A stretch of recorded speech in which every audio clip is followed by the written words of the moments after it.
Somos el equipo 4. El día de hoy se presentará el tema de restablecimiento del equilibrio ecológico a través de lo que es una entrevista. Para empezar a dar un contexto, nos referimos a equilibrio ecológico, a ese equilibrio que existe entre lo que son los seres vivos y su entorno. El entorno se sobreentiende que son el suelo, el mar y el viento.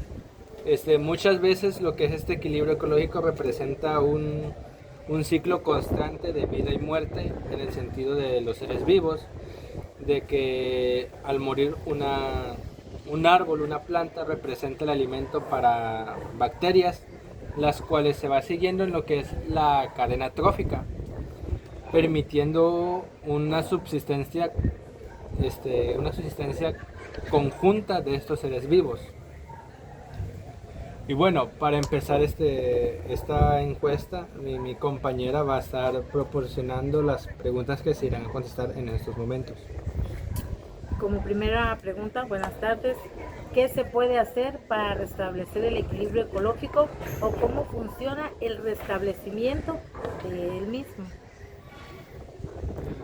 Bueno, lo que viene siendo el restablecimiento de los ecosistemas, del equilibrio ecológico, parte más a la idea de que tú ya alteraste ese equilibrio, de que ya afectaste en cierto modo,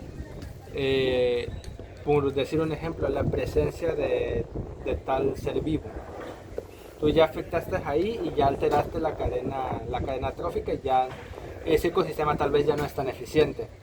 ¿Qué buscas con estos restablecimientos? Tú recuperar en cierto sentido ese equilibrio, ya sea de manera artificial con tú directamente interviniendo en esos ecosistemas. Váyase lidiando con plagas en el sentido de que ya alteraste el ecosistema trófico, necesitas volver a recuperar ese equilibrio que haces tú. Tú como ser persona intervienes en la cadena trófica con el fin de beneficiar a los otros seres vivos que están abajo de esa cadena trófica. Traducido que es un involucramiento activo del ser humano, entra para modificar, porque el otro es el pasivo. Digamos que con el tiempo, que la propia naturaleza haga el cambio del ecosistema, pero eso tardaría tiempo. Y tenemos que ver ciertos puntos. En primero, ¿cómo funciona este restablecimiento? En primer punto tenemos que ver la evaluación del daño. ¿Qué tanto daño se ha causado? Dependiendo del tipo del proyecto, el lugar del proyecto y ¿cómo decirlo de una forma así?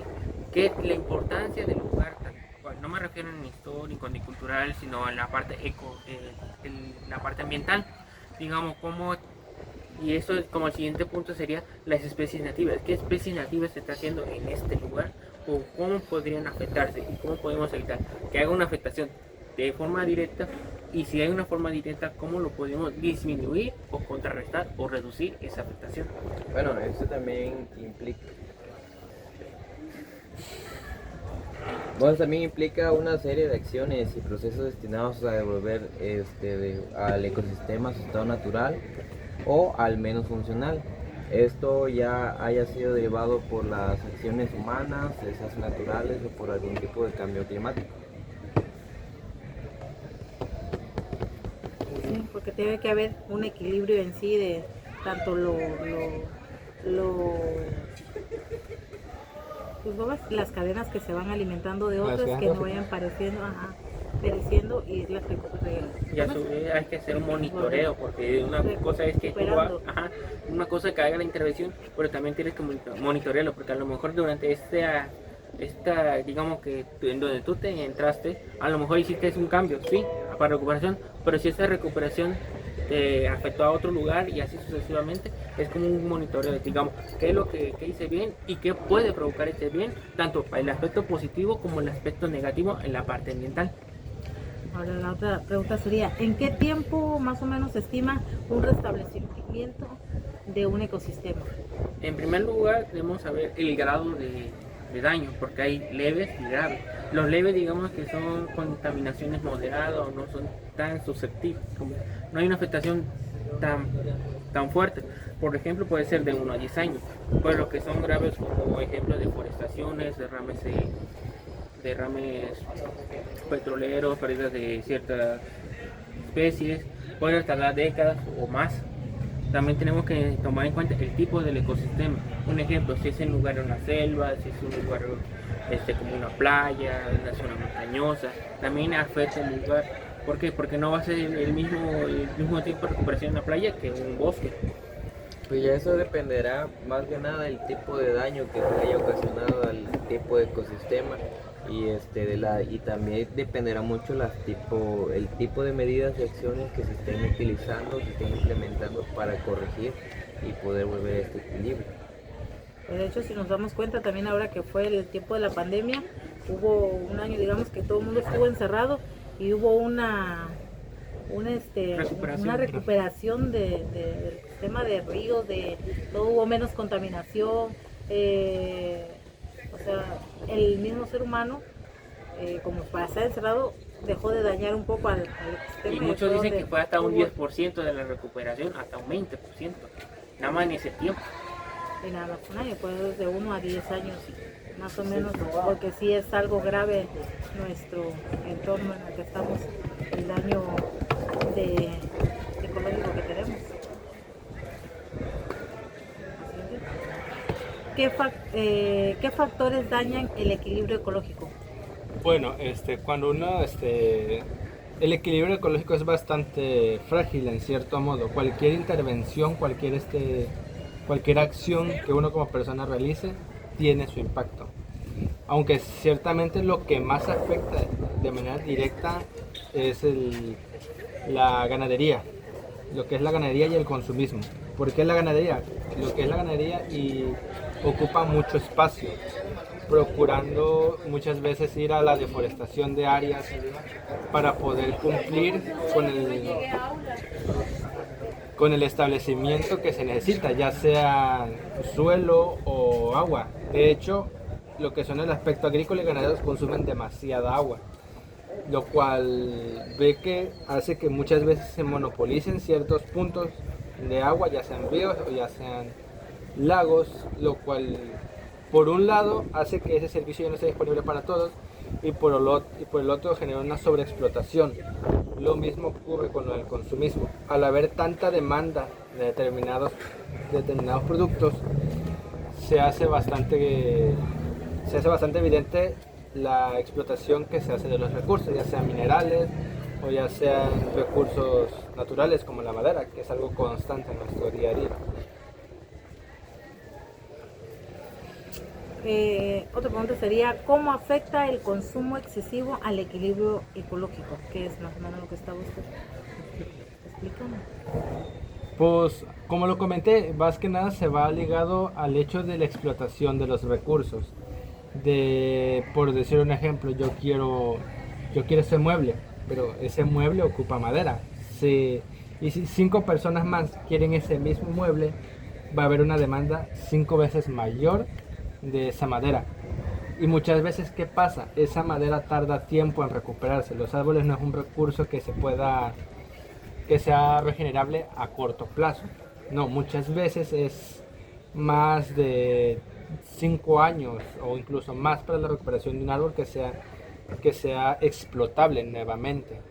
Y como eso hay muchos más, porque por ejemplo los teléfonos ocupan minerales y esto ya es un poco más, puede generar un poco más al equilibrio. ¿Por qué? Porque ya hay procesos que afectan de manera directa a la tierra. Tú haces perforaciones, tú ocupas minas, tú estás alterando ya ecosistemas completos y los estás destruyendo directamente. O otros elementos para sacar esos minerales.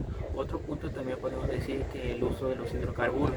¿Por qué? Porque los hidrocarburos son más que nada lo que utilizamos hoy en día. Digamos, de que tú sacas un hidrocarburo, tú sacas el petróleo crudo y tú lo tienes que procesar.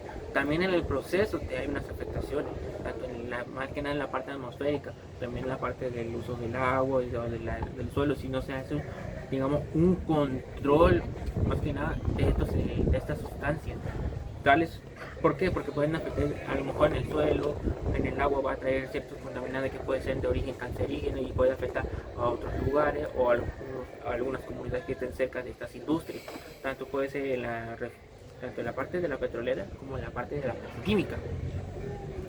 ya hablando de forma indirecta. ¿Qué leyes o normas se aplican para el establecimiento del equilibrio ecológico? Bueno, como tal cual, la ley importante sería la ley GEPA. Esta ley, como su punto, sí menciona la un desarrollo sustentable, pero también como otro punto menciona sobre cómo preservar sí, las especies, la fauna, la flora, digamos, todos estos ecosistemas. Y eso tiene que ver con una parte importante de la primera pregunta, ¿cómo hago esa remediación? Hay unas ciertas técnicas o pasos para identificar esto, mencionando tales como el nivel de daño, las especies, con qué método puedo utilizar para evitar, para que haga para contrarrestar esta afectación. Digamos, esta es la ley fundamental o la ley pilar. Luego tenemos las normas oficiales. Un ejemplo de eso sería la NOM 059 Semarnat, que son de las especies protegidas. Tenemos la NOM 01 Semarnat, que aplica más que nada el uso de agua, más que nada de las aguas. También tenemos que hay que hacer ciertos programas de ordenamiento ecológico, más que nada. Esto se utiliza como luz para la planificación del uso del suelo y conservar zonas frágiles. O la Ley General de Cambio Climático, que es más que nada la fomentación de acciones para mitigar y atrasar el cambio climático. Y esto se ha sido aplicado. Un ejemplo de que hace muchos años, en el 2012 se terminó en Tezistepec, fue de como que una zona donde anteriormente se utilizaba para un cierto componente, el ácido. Digamos que en Tezistepec hubo un lugar donde recuperaban cierto producto más que nada, y en lo que hizo que a pasar de los años ese mineral afectó de forma tanto a los metros cúbicos del aire como en el suelo. Entonces digamos que durante el planeamiento y todo eso, al final se tuvo un lapso de 8 años en hacer, digamos, este proyecto para resanar ese suelo. Esa sería una aplicación aplicada, digamos, de hace años, o aquí sí, cerca en Veracruz. Bueno, como último punto es, ¿cuál es el más reciente que afectó el desequilibrio que afectó nuestra comunidad? Lo más reciente. Bueno, a lo largo de ese año nos ocurrieron varios impactos al equilibrio ecológico de aquí de la comunidad de Coatzacoalcos y de Allende, los cuales van desde lo que son derrames de hidrocarburos en el río Coatzacoalcos.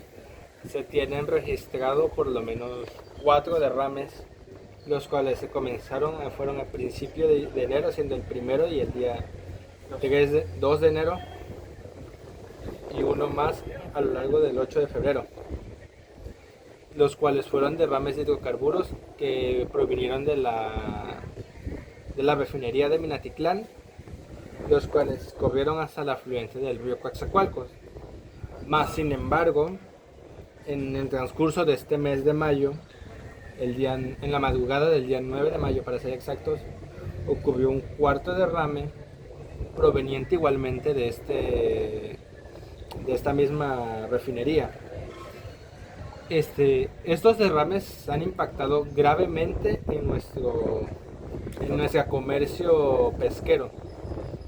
¿Por qué? Porque básicamente tú ya estás restringiendo el uso del río. ¿Por qué? Porque ya intoxicaste a los peces, ya los seres vivos que están ahí ya están intoxicados, ya existe un daño irreversible a los seres vivos de ese ecosistema. Tanto igual a los pescadores, ¿no? Que son los que llegan también tienen una adquisición ahí de un beneficio. Y pues fue una afectación, pues ahora sí que más que nada para la población cercana, ya que pues mucha de la población de ahí pues depende muchas familias de lo que es la pesca de sus parejas y todo eso. Entonces una afectación grande para la población cercana de donde fue. De hecho, se tiene registrado que por lo menos 800 pescadores son los que se vieron afectados de manera directa por este derrame, y que actualmente se encuentran realizando mucha presión al gobierno. ¿Para qué? Para que por un lado presenten indemnizaciones a estos pescadores, porque pues como mencionó mi compañero, es la fuente de ingreso de estas personas. Y por el otro lado están poniendo presión, ¿para qué? Para que se haga un registro más exhaustivo en esta refinería, en el aspecto de cómo se están controlando los ductos de transporte de estas emisiones y que se identifiquen los puntos donde se presentan estas fugas. Porque por lo que han mencionado los locatarios es algo bastante constante, es algo que ya está sucediendo mucho y que pues Pemex per se no ha presentado soluciones. Bueno, pues sin más, este fue nuestra Nuestra entrevista. y pues muchas gracias por tu atención. Con eso Buenas tardes. agradecemos.